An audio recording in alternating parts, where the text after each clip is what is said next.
This video will cover the CYF 0 to 18 treatment plan of care. This replaces both the 0 to 4 and the 5 to 18 CYF treatment plans of care. This form can be found by searching for the CYF 0 to 18 treatment plan of care in the form search box. First, select the episode you wish to write this treatment plan for. From this pre-display, you will see any other treatment plans that have been written for this episode. Click Add to add a new treatment plan. Enter the date you started the treatment plan. Select the plan type below.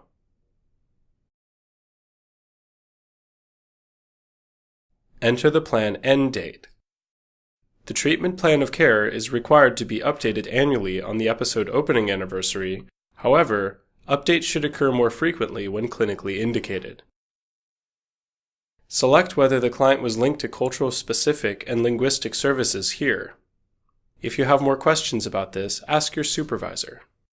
The Last Updated By field will automatically display the last person to update this treatment plan. Enter the parent/youth input here. Select Draft while you are completing the plan. You will need to select Final when you are finished. Below this is the problems list.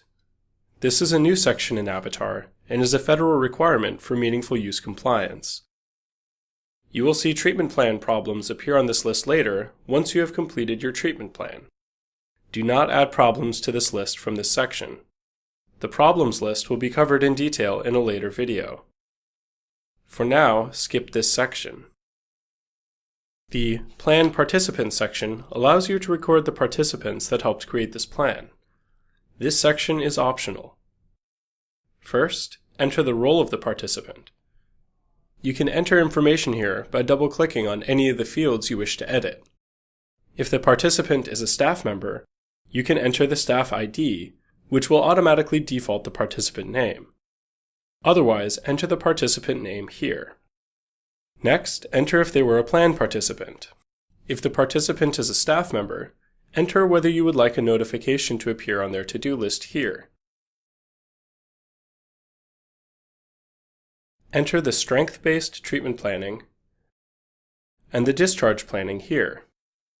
When you are finished, click Launch Plan to start your treatment plan development. This is the main treatment plan creation screen. From here, you can list the problems you are addressing, create goals for those problems, come up with measurable objectives for these goals, and list the interventions you are performing to meet those objectives. To start, click Add New Problem to start your treatment plan. This screen has two different sections. The upper section is only for entering information on the problem list, while the lower section is only for the treatment plan. The use of a problem list is a federal requirement and will be discussed in another video. The problem code is for the exact problem that will appear on the problem list, and the status (problem list) is for the status on the problem list. The description of the problem is the description that will appear on the treatment plan, and the status is the status of the problem on the treatment plan. Only information entered in the lower section will appear on the final treatment plan.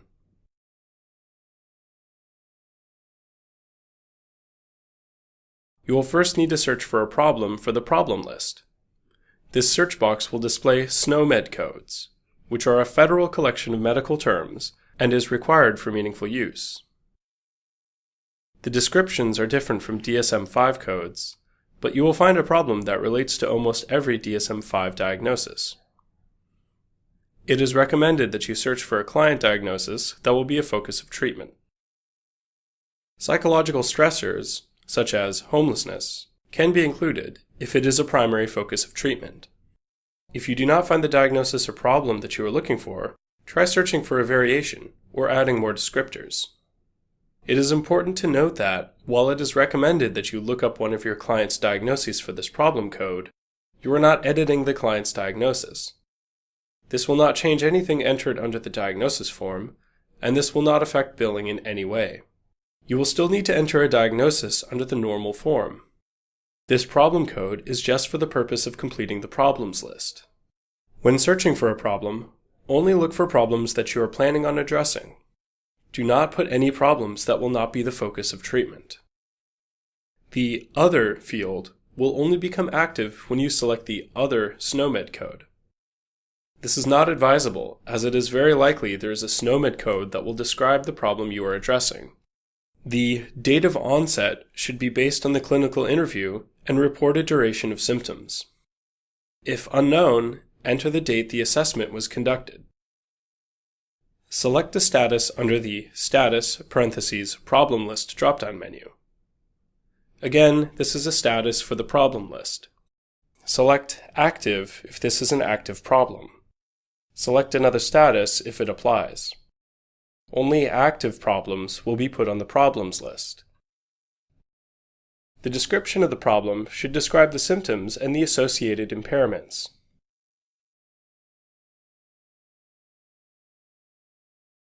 Typing in this box creates the title of the problem at the top of the treatment plan. The date added to treatment plan should be today's date. Select a status from the drop-down menu. This status is for the treatment plan. For a new treatment plan, the status will be active-new. For future treatment plans, status could be active-continued, meaning you are still working towards the goals, achieved, meaning goal reached, and inactive, if no longer a focus of treatment. Once you are finished adding problems, add goals for treatment. Each problem will need at least one goal. Goals are added by clicking on the problem you wish to address, then clicking Add New Goal. From here, you can add the goal for this problem.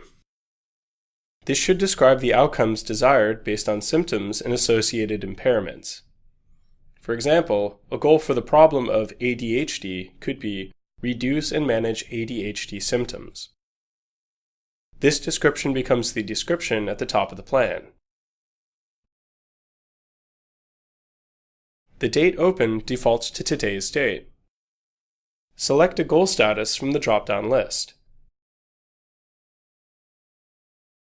If you select Achieved or Inactive, the Date Closed field becomes required.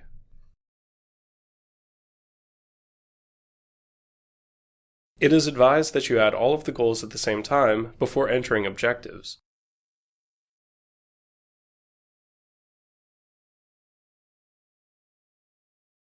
Once you are finished entering goals, add an objective to a goal by clicking on that goal, then clicking Add New Objective. As you fill out the treatment plan, you can see that all problems have goals, all goals have one or more objectives, and you will see that all objectives have at least one intervention. For the objective, operationalize change in quantifiable language. For example, client will not run in school hallways 3 out of 7 days. The date opened defaults to today's date. Select a status from the drop-down list. Like the goals, if the status selected is achieved or inactive, the date closed field becomes required. Make sure to add a new item for every objective. It is recommended that you enter in all objectives before moving on.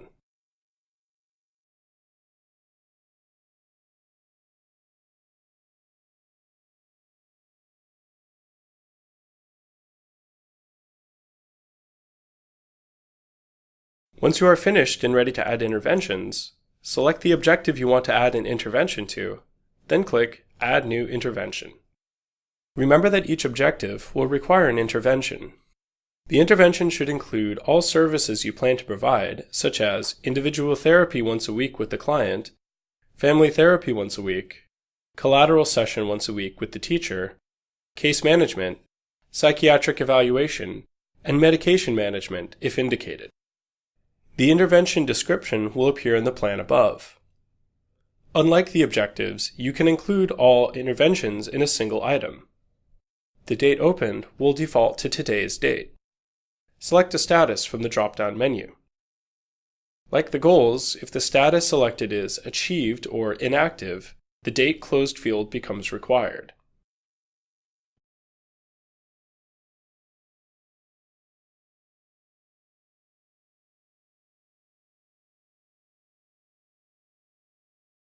It is recommended that you enter problems one at a time. You can collapse previous problems, goals, objectives, and interventions by clicking on the triangle next to the label. This can help you as you create the plan.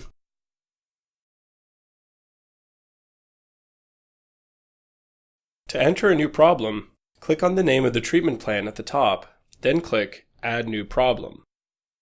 Follow the previous steps until you have added all of the problems you will be addressing with this treatment plan.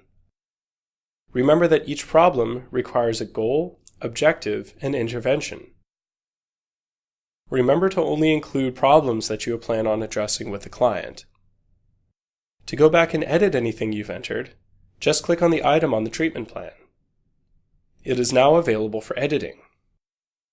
To delete items from the plan, select it, then click the Delete Selected Item button.